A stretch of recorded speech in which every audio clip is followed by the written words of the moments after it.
know, I sadly I think of her hands all the time. Um, as a mother, you hold your daughter's hands and This is a heartbreaking moment. A mother grieving her daughter, clinging to every memory, every touch, every fragment of the life they shared. Dru Sjodin is no longer here, and for her mother, the ache of that loss is unrelenting. The sound of Dru's laughter, the warmth of her hands, those memories are the threads her mother holds onto as she faces an unimaginable reality. On November 22nd, 2003, a single heinous act shattered their world, stealing Dru's vibrant presence. In this episode of Chilling Fireside Stories, we explore the tragic story of Dru Sjodin, her life, and the fight for justice that followed. This story contains sensitive content, so please take care while watching. My intention on this channel is to share these stories with the utmost care and respect while making them bearable for my community. Now settle in and let's begin.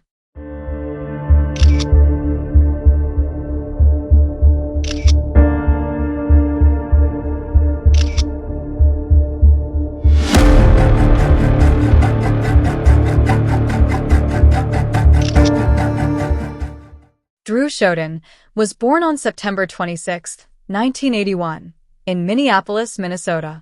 She was a bright, ambitious young woman with a zest for life. After her parents' divorce when she was a toddler, Dru and her older brother Sven were raised by their mother Linda Walker and stepfather Sid Walker in the picturesque town of Whitefish Lake.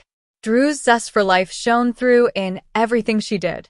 Known lovingly as Doodles for her artistic talent, her room was a gallery of sketches capturing the world as she saw it, full of depth and beauty. Beyond her creativity, Dru's heart was boundless. She volunteered tirelessly, raising funds for causes and supporting vulnerable children, while excelling as an honor student and athlete. At the University of North Dakota, Dru thrived as a visual art major, balancing her studies with mentoring at-risk youth and working 2 part-time jobs. Her passion for life was matched by her dreams of travel, and she eagerly anticipated a trip to Australia in 2004. Dru's personal life was equally fulfilling. She had begun dating Chris Lang, a relationship filled with love, warmth, and laughter. Dru's life was one of promise, kindness, and joy, a light that illuminated the lives of those around her. But on November 22nd, 2003, that light was cruelly extinguished, leaving an ache that still resonates with those who knew and loved her. On a brisk, frosty evening on November 22nd, 2003, 22-year-old Dru Sjodin's life took an unexpected and devastating turn. Dru had just finished her shift at Victoria's Secret in the Columbia Mall in Grand Forks. Excited about an upcoming trip to Australia, she decided to reward herself with a new purse from one of the nearby stores. At around 5 p.m., as Dru made her way to her car in the mall parking lot, she called her boyfriend, Chris Lang, for a casual chat. The conversation was lighthearted, but about 4 minutes in, Chris heard Dru say, "Okay, in a tone that hinted she was speaking to someone else. Then the line went dead. At the time, Chris brushed it off, assuming it was just a dropped call. There was no urgency in her voice, nothing to set off alarm bells. But looking back, he'd later admit that he wished he had called her back immediately. Hours passed before Chris's phone rang again. At 7:42 p.m., Chris received another call from Dru's phone. This time, it was Dru's number, but when he picked up, all he could hear were faint sounds, wind rushing and buttons being pressed. The eerie call lasted only 55 seconds before disconnecting. Alarmed, he tried calling her back, but there was no response. Concerned about Dru's whereabouts, Chris contacted her roommate, Meg Murphy, to see if she had returned to their dorm. Meg confirmed that Dru hadn't come back. By 9 p.m., the El Rocco nightclub, where Dru worked part-time as a waitress, called their apartment, asking why she hadn't shown up for her shift. This was deeply out of character for Dru, who was known for her reliability, and both Chris and Meg became increasingly worried. As anxiety grew, Meg decided to notify the police and called 911. Police emergency. Hi, I I'm calling one of my roommate, was supposed to be home like a couple hours ago. How old is he? 22. Shortly afterward, the police got involved. At 11 p.m., law enforcement found Dru's car in the Columbia Mall parking lot. The discovery was unsettling. It was in the vast, dimly lit parking lot that the first unsettling clue emerged. Dru's car was still there. The passenger door was unlocked, and Dru's shopping bag, credit card, and planner were still inside, as if frozen in time. Nearby, investigators found a black nylon sheath marked with the words "Tool Shop" in white letters, a chilling clue that suggested foul play. With the evidence hinting at a possible abduction, the race to find Dru began in earnest. Dru's friends, boyfriend, and family had no idea where she might have gone or what had happened. As the hours ticked by, investigators began to piece together the beginnings of a troubling narrative. Dru Sjodin hadn't vanished by choice. The growing evidence suggested she had been abducted.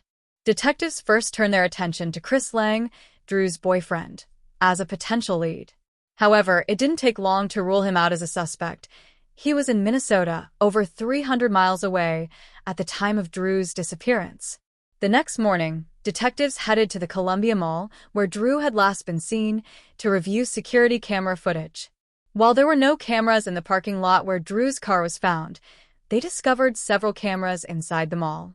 Going through the footage, they spotted Dru entering a store after finishing her shift. Calm and unhurried, she was wearing a pink sweater and carrying a jacket. At 4:55 p.m., she purchased a purse at the checkout, put on her jacket, and exited the store. At exactly 5 p.m., Dru called Chris, and 4 minutes later, the call ended abruptly.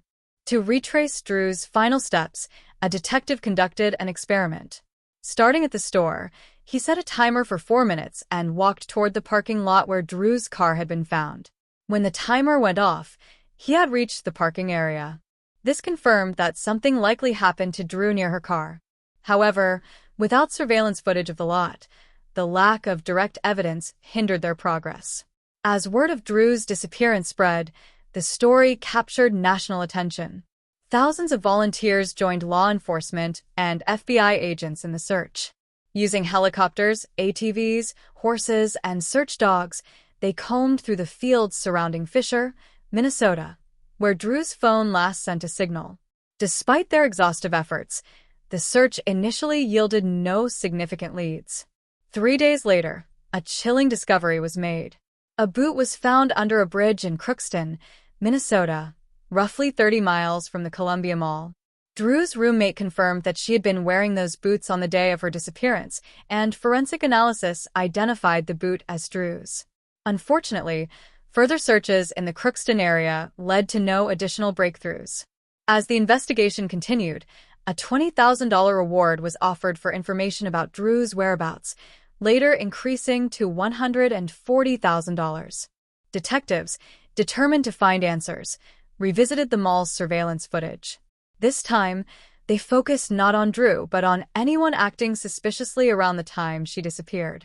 Hours of painstaking review finally yielded a clue: a man wandering aimlessly through the mall. He didn't appear to be shopping, but was watching people intently. At 3:41 p.m., the man sat on a bench near the mall exit, observing passers-by. 10 minutes later, he stood up, wearing black gloves, and walked into the lobby.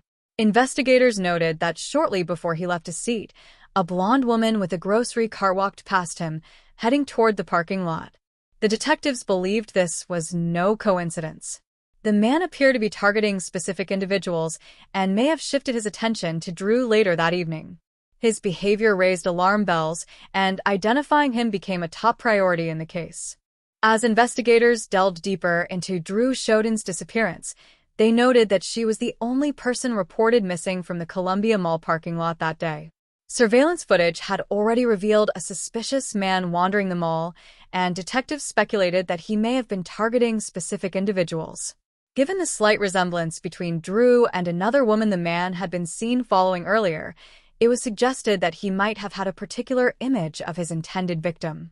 If his initial attempt had failed, Dru may have tragically become his next target. The fact that Dru left the mall around 5 p.m. when darkness had already fallen may have worked in the perpetrator's favor. At this stage, the investigation centered on 3 key locations: Grand Forks, where Dru was abducted; Fisher, Minnesota, where her phone last pinged; and Crookston, Minnesota, where her boot was discovered. Using this data, the FBI began combing through the files of registered sex offenders in these areas, comparing their photos to the image of the suspicious man captured on mall surveillance. One name stood out: Alfonso Rodriguez Jr. Rodriguez, a 50-year-old registered Level 3 sex offender, had an extensive history of violent crimes against women. He had spent 23 years behind bars before his release, just 6 months prior to Dru's disappearance. Born in February 1953 in Laredo, Texas, to migrant workers, Rodriguez was the second of 5 children. He described his childhood as deeply unhappy, marked by harsh criticism and high demands from his parents. His family moved frequently before settling in Crookston in 1963. Struggling with English and preferring to speak Spanish, Rodriguez faced isolation and academic challenges, eventually dropping out of school in the 9th grade to work as a laborer. Rodriguez's criminal history was both alarming and violent. In 1974, at the age of 21, he attacked 2 women in separate incidents, one of which involved threatening a victim with a knife and forcing her to a secluded area. In 1979, he attempted to kidnap a 69-year-old high school teacher, stabbing her when she resisted. Remarkably, the woman escaped and later provided a detailed composite sketch that led to Rodriguez's arrest. Convicted of attempted kidnapping and aggravated assault, he was sentenced to 23 years in prison. Despite his family's concerns about his potential to reoffend, Rodriguez was released in May 2003 after serving his full sentence. Following his release, Rodriguez lived with his mother in Crookston, just a few miles from the bridge, where Dru's boot was found. When detectives questioned him, Rodriguez denied any involvement in Dru's disappearance, but admitted to being at the Columbia Mall on the day she vanished. He claimed he had gone to see the movie Once Upon a Time in Mexico.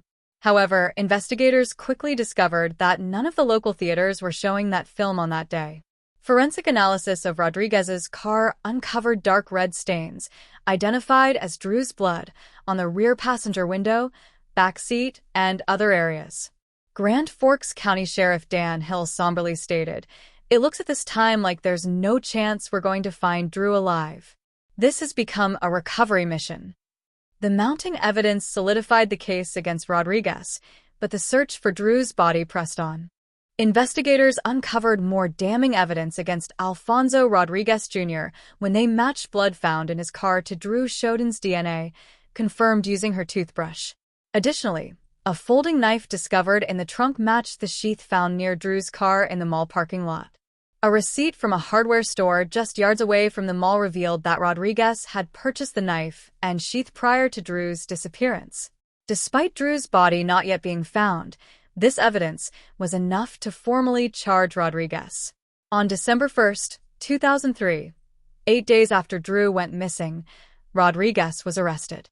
Throughout his imprisonment in a Grand Forks jail, he denied any involvement in Dru's disappearance and refused to provide information about her whereabouts. His silence did little to sway investigators, who were increasingly confident in their case. During a bond hearing, his bail was set at an unprecedented $5 million, ensuring he remained in custody. Meanwhile, the search for Dru intensified. The winter weather posed significant challenges, with heavy snow covering vast areas, but hope and determination spurred volunteers and officials onward. In an extraordinary act of unity, the governors of North Dakota and Minnesota deployed members of the National Guard to join hundreds of volunteers in scouring the region.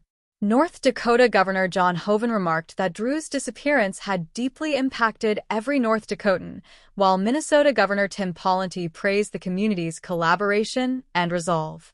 Unfortunately, worsening conditions forced authorities to temporarily suspend the search.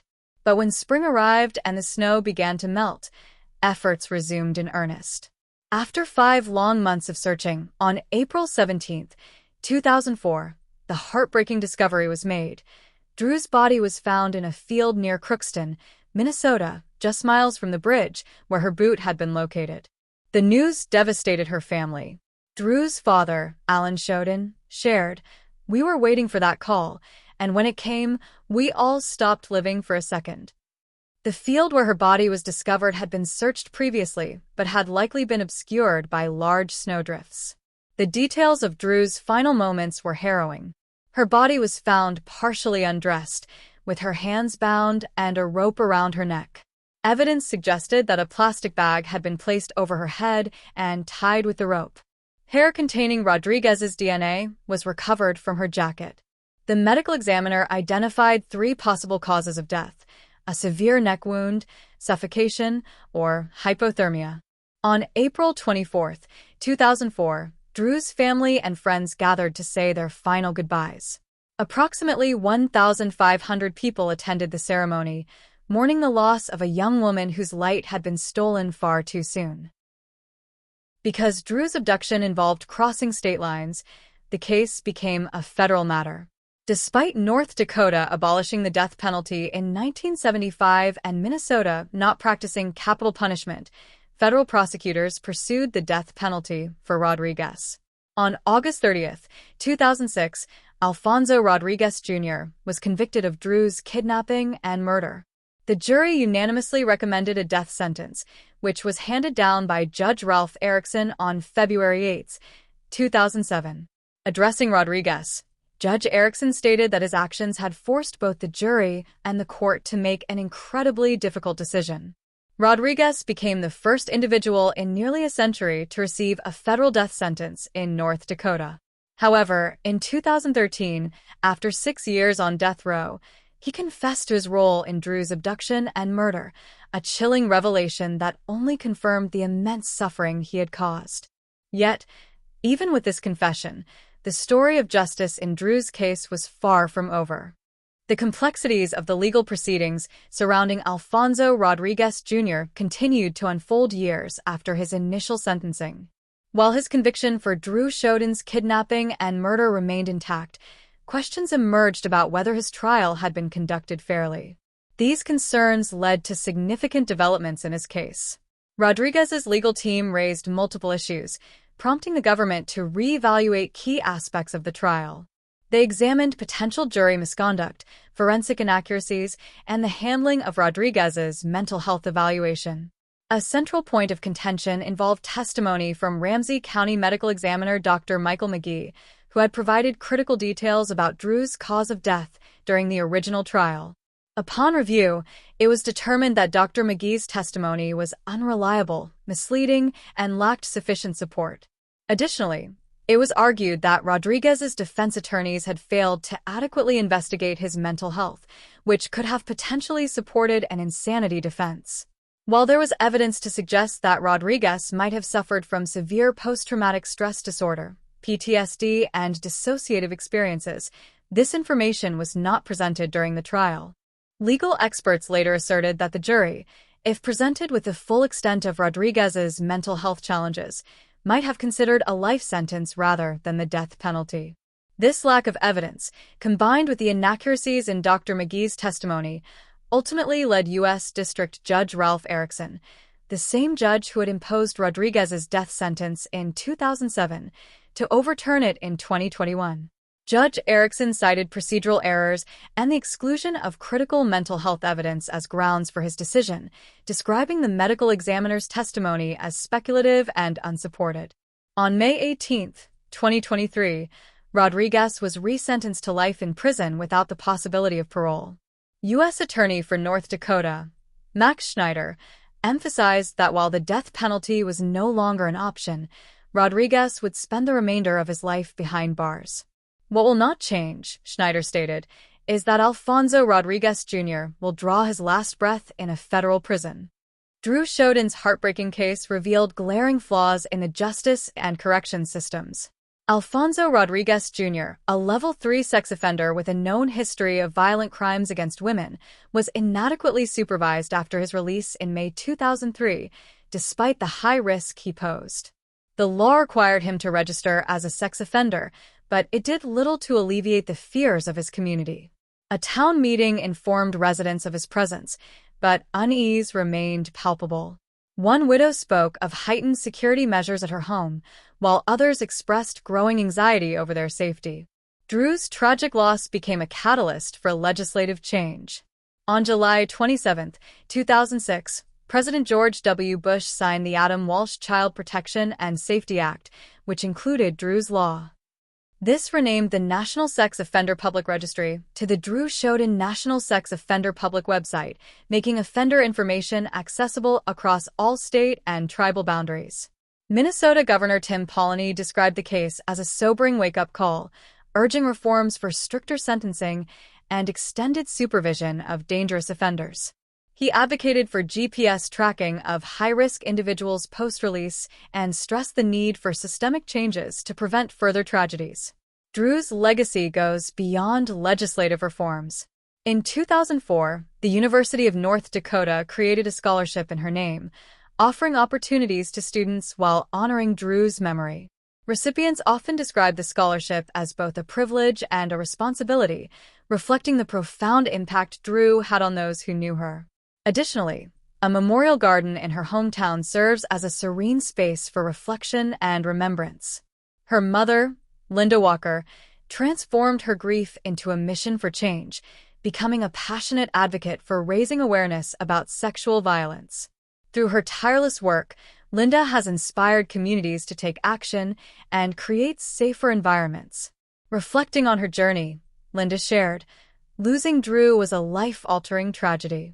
But through this work, I've learned how, as a community, we can make a difference. It's changed me in ways I never could have imagined." Dru's memory endures through these efforts, a lasting testament to resilience and hope. The family of Dru showed us the beautiful metal sculpture that marks her grave, taken from a picture she made, words she lived by. A man has made at least a start on discovering the meaning of human life when he plants a shade tree under which he knows full well he will never sit.